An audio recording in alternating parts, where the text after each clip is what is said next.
हम यहां ये प्रूव करेंगे कि रेखाखंड AC लंब यानी परपेंडिकुलर है रेखाखंड DB पर। इसके लिए हम दी गई जानकारी की मदद लेंगे। यहां दिया हुआ है कि ये भुजा इस भुजा के बराबर है और ये भुजा इस भुजा के बराबर है। इसे प्रूव करने के लिए मैं आपको एक हिंट देता हूं। हम यहां सर्वांग समता नियम मतलब कॉन्ग्रुएंस रूल का प्रयोग करेंगे। मैं इसे यहां लिखता हूं। हमारे पास साइड साइड साइड सर्वांग समता नियम है। मतलब अगर एक त्रिभुज की तीनों भुजाएं एक अन्य त्रिभुज की तीनों भुजाओं के बराबर हो तो दोनों त्रिभुज सर्वांग सम होते हैं। फिर साइड एंगल साइड सर्वांग समता नियम है। मतलब अगर एक त्रिभुज की दो भुजाएं और अंतर्गत कोण दूसरे त्रिभुज की दो भुजाओं और अंतर्गत कोण के बराबर हों तो दोनों त्रिभुज सर्वांग सम होते हैं। फिर हमारे पास एंगल साइड एंगल सर्वांग समता नियम है। मतलब अगर एक त्रिभुज के दो कोण और अंतर्गत भुजा दूसरे त्रिभुज के दो कोणों और अंतर्गत भुजा के बराबर हो तो दोनों त्रिभुज सर्वांग सम होते हैं। फिर एंगल एंगल साइड सर्वांग समता नियम है। मतलब अगर एक त्रिभुज के दो कोण और एक भुजा दूसरे त्रिभुज के दो कोणों और संगत भुजा के बराबर हो तो दोनों त्रिभुज सर्वांग सम होते हैं। तो हमारे पास ये सभी सर्वांग समता नियम है। इसे प्रूफ करने के लिए मैं यहां दो कॉलम बनाऊंगा। इस तरीके से प्रूफ करने में हमें ज्यादा कुछ करने की जरूरत नहीं होती है। हमें एक कॉलम में कथन मतलब स्टेटमेंट लिखना होता है और दूसरे कॉलम में अपने कथन का रीजन लिखना होता है। हम किसी भी प्रूफ में अक्सर यही करते हैं, लेकिन उसे व्यवस्थित रूप में नहीं लिखते हैं। चलिए इसे करते हैं। यहां दो कॉलम बनाते हैं। यहां स्टेटमेंट लिखते हैं और यहां रीजन लिखते हैं। मुझे लगता है कि हम यहां ये प्रूव कर सकते हैं कि त्रिभुज CDA त्रिभुज CBA के सर्वांग सम है। इसके लिए हम साइड साइड साइड सर्वांग समता नियम का प्रयोग कर सकते हैं। ऐसा करना हमारे लिए उपयोगी होगा। हम ऐसा इसलिए कर सकते हैं क्योंकि यहां ये भुजा इस भुजा के बराबर है, ये भुजा इस भुजा के बराबर है और ये भुजा दोनों त्रिभुजों में कॉमन है।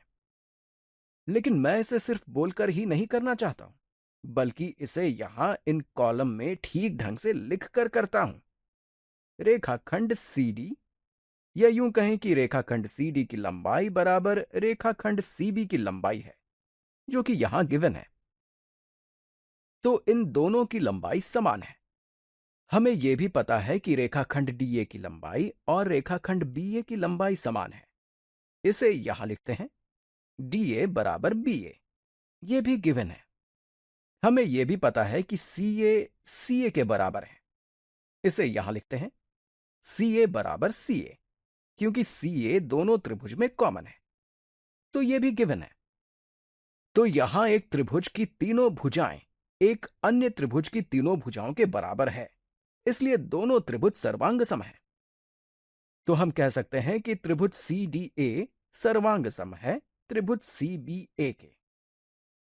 तो यहां रीजन वाले कॉलम में साइड साइड साइड लिखते हैं। मैं यहां कथन वाले कॉलम में चीजों की नंबरिंग कर देता हूं ताकि यह आपको आसान लगे। तो ये 1, 2, 3 और 4 है। तो ये साइड साइड साइड सर्वांग समता और कथन 1, 2, 3 होगा। मतलब साइड साइड साइड सर्वांग समता और कथन 1, 2, 3 से हमें पता चलता है कि ये दोनों त्रिभुज सर्वांग सम हैं। और अगर ये दोनों त्रिभुज सर्वांग सम हैं, तो हम कह सकते हैं कि इनके सभी संगत कोण मतलब कॉरेस्पॉन्डिंग एंगल्स बराबर हैं, यानी कि ये कोण इस कोण के बराबर है। इसे यहां लिखते हैं कोण DCE। ये कथन संख्या 5 होगा। तो कोण DCE जो ठीक यहां है, हम इसे मेजर ऑफ एंगल DCE कह सकते हैं, जो कि मेजर ऑफ एंगल BCE के बराबर होगा। और यह हमें कथन 4 से मिलता है, मतलब सर्वांग समता से मिलता है। क्योंकि ये दोनों कोण इन त्रिभुजों का ही भाग हैं, या यूं कहें कि ये संगत कोण हैं, इसलिए इनके माप बराबर होंगे।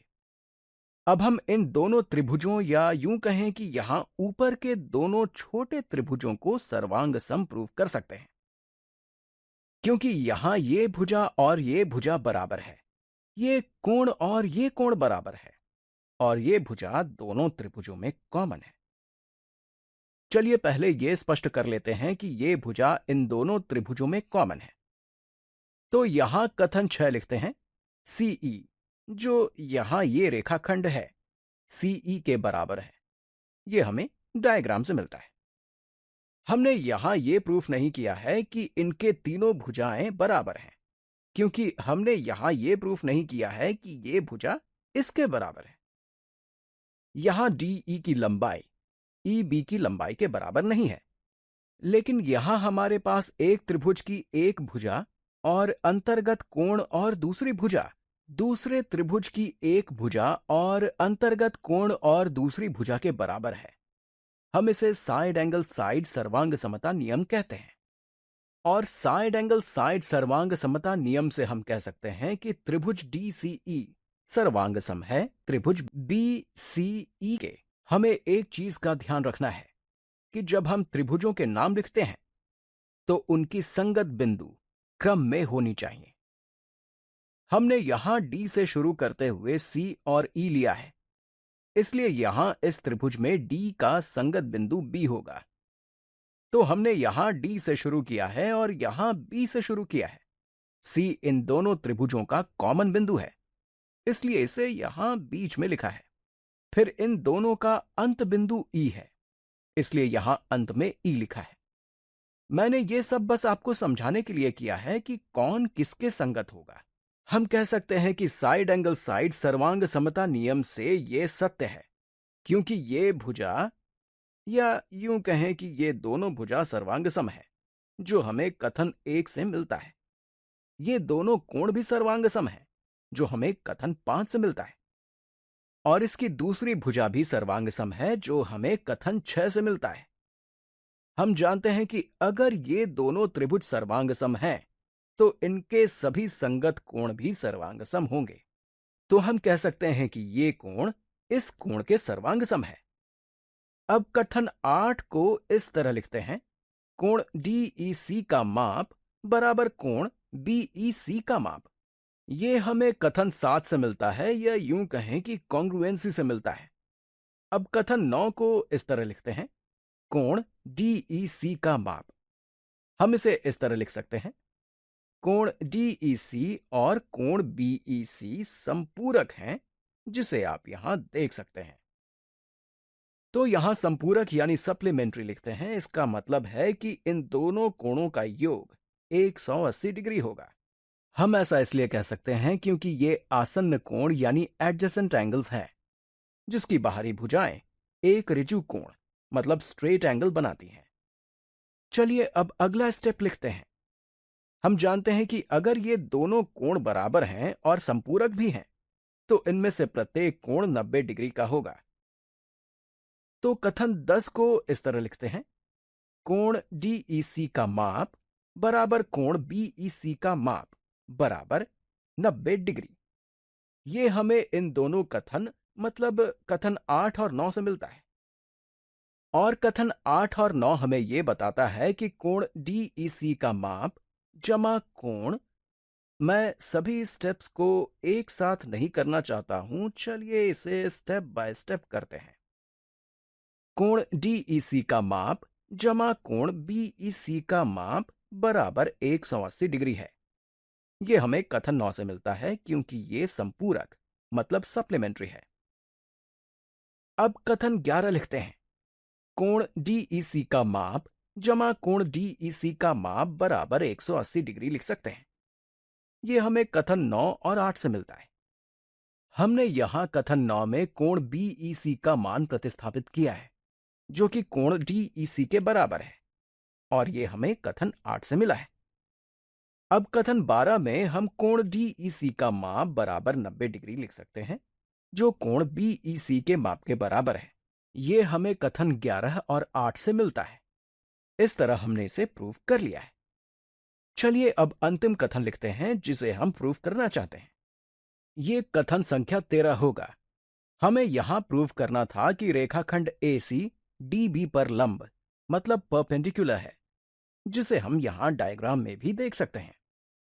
इसे यहां लिखते हैं। रेखाखंड AC लंब है रेखाखंड DB पर। यह हमें कथन 12 से मिलता है। तो इस तरह हमने यहां 2 कॉलम बनाकर यह प्रूव कर लिया है कि ये रेखाखंड इस रेखाखंड पर लंब है। हमने इसे साइड साइड साइड और साइड एंगल साइड सर्वांग समता नियम से प्रूव कर लिया है।